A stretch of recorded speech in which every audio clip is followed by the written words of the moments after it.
Donc en fait, on a effectivement aujourd'hui une alimentation qui est malheureusement de plus en plus ultra transformée. En tout cas, la proportion de ces aliments-là augmente. Ça a été dit d'ailleurs dans ce premier documentaire. Et je pense que pour les enfants, c'est effectivement un axe qui est prioritaire.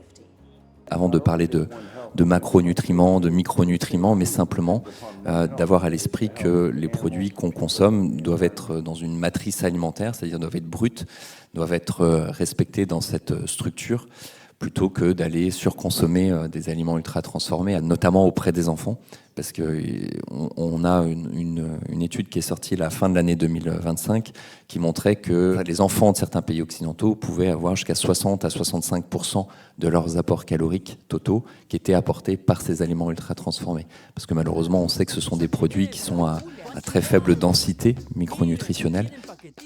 On sait aussi aujourd'hui que la déstructuration de cette matrice alimentaire est un élément qui est très important.